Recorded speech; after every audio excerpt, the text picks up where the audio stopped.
Hey everybody, what's up? This is Kattastrophe coming at you with another video. This time we're going to be working on one of my male OCs. I'm going to try to bounce back and forth between the male OCs and the female OCs, but it might get a little wishy-washy at some point as ideas come to me for some of the other character designs where I never really gave them a name or story or anything like that. But today we're going to take a little bit of a trip where I'm going to kind of compare and contrast my art and kind of share a little bit of what I'm hoping to accomplish with doing just busts for these character facelifts, as I like to call them. Some of these OCs, and I don't think I mentioned it last video, some of these OCs I drew quite often, others not so much. Like the character you see on the right here, he's one that I didn't draw that often because his design was kind of hard for me even when I drew him initially. So it was a little tricky, but the character we're focusing on today is one that I drew quite often.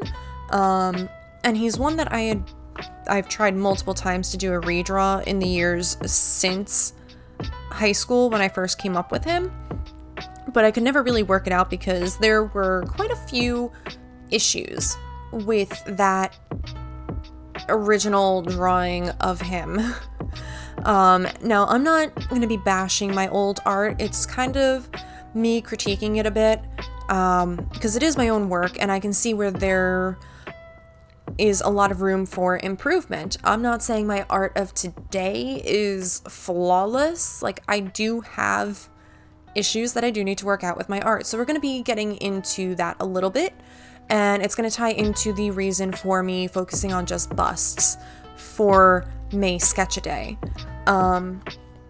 As I mentioned at the top of this video, these OCs and the drawings that I did of them way back had issues, specifically this fella. So the biggest plethora of issues is typically, I've noticed, found in my art from high school. So this particular character, again, he stems from high school. It's when I first started drawing him. I believe the first drawing I did of him, which is the one that I'm going to use as the example in this video, is from October of 2007. So I think I was like a junior in high school or something like that. But anyway, so why is it that I'm just doing busts right now in May for MaySketchaDay? The simple answer is by me just focusing on busts. It's letting me focus on just the uppermost area of the characters' bodies. So that in turn allows me to focus on their heads so that I can figure out their face shape. I can play around with that a little bit. And, you know, it's going to help me focus on their facial features, and it's going to let me play with their hair. Some of these guys are getting, in a later video, you'll see that some of them are getting major changes to their hairstyles. Others, it's a little bit of a tweak, like with this character. Even the fella on the right got a minor adjustment to his hair. Some of them it's a less drastic change, others it's major, but it's kind of letting me play around with their hair a little bit, and I'm going to touch on hair a little bit later on as well.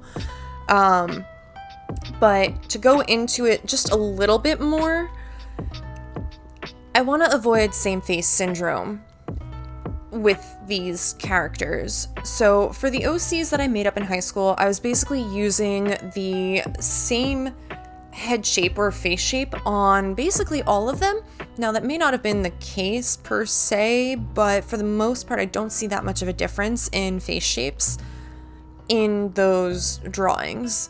It was a little less problematic a little later on after high school, but it was still a bit of a problem. So with these redesigns and these revamped looks, I'm hoping to achieve these characters being able to look notably different at the end of the day. with or without hair on their heads. That's the key thing. I relied so much on hairstyles, and even then, there wasn't a whole lot of variation in hairstyles. It was always very subtle, especially with the dudes. So then I had to rely on hair colors to differentiate them, but it's like if you just took the piercings away that I would give some of these guys and, you know, take away their hair, there wasn't going to be that much of a difference in how they looked. They were going to look pretty damn similar. Except for like eye shape, that was pretty much it. So I want to work on avoiding that problem of same face syndrome and, you know, making them more obviously different in their appearances. You can see there's a difference in face shape between the character I'm working on in this video versus the shape of the face on the character to his right. And, you know, even for the female character to his left, there's a difference in the face shape. So another bonus reason would be the fact that I have this really weird problem where in the sketching phase, and I've caught it recently that this is a recurring problem, I noticed a pattern and I'm trying to break it, where I have this tendency to smush the facial features on the characters' faces. It's something that I notice in the sketching process. Sometimes I notice it later on, and then I have to go back and correct it or try to rectify it. It's a pain in the butt, and it's something that I just want to eliminate from the sketching process altogether. So by focusing on the face shapes and the face compositions and the head shapes and all that good stuff, it's letting me focus on where I'm actually placing the facial features. And it's also letting me kind of fine-tune my sketching process, even if it ultimately ends up being for busts only. But I'll get into like some of the sketching preferences that I feel like I'm leaning towards so far, since having started this. But since this is an issue that I'm actively now trying to prevent from having happen altogether in my sketching process, like I said, it's allowing me to better map out their faces and where I'm placing things and where things should be placed in correlation to each other. So looking back at my old art, especially from when I was making up my own characters, I do think that there was a bit of a smushed face problem back then, and then I kind of drifted out of it, and then all of a sudden now it's kind of like recurring. But it was much more severe when it did happen. Sometimes it was like, oh, it's not so bad back then, to like, oh, that's a smushed face on that character. Space out the facial features a little bit. You don't need everything smushed in one area of the head. Like, the nose is not going to be that close to the chin. But there was another issue that was pretty severe, and it was a glaring problem in my art back in the day. So one of the things that this is helping me correct in my, correct from the original drawing, we'll say, is hair. And it's also helping me figure out shoulder joints and chest placement and stuff like that. So it's helping not only with the faces, but just like kind of working on the construction of the body in that upper chest area. But when I look at my old drawings, there was a problem with head shape, or at least it would come across that way. And I don't even think that it was necessarily that I wasn't giving a decent starting head shape to work off of. I think it was more so that I just elected to ignore where the head ended in correspondence with the hair. So it basically ended up looking like these characters either had an inflated skull to accommodate their hairstyles and how big their hair would look. And honestly, some of them, it gives Yu-Gi-Oh! A run for its money, I feel like. But it was either that or they were using a minimum of like 2 to 3 cans of hairspray completely to make their hair look the way that it did. So there was that part of it. But my main thing now is working on making the hair look more dimensional and less flat, especially with colored pencil, which could in turn help my other media that I use.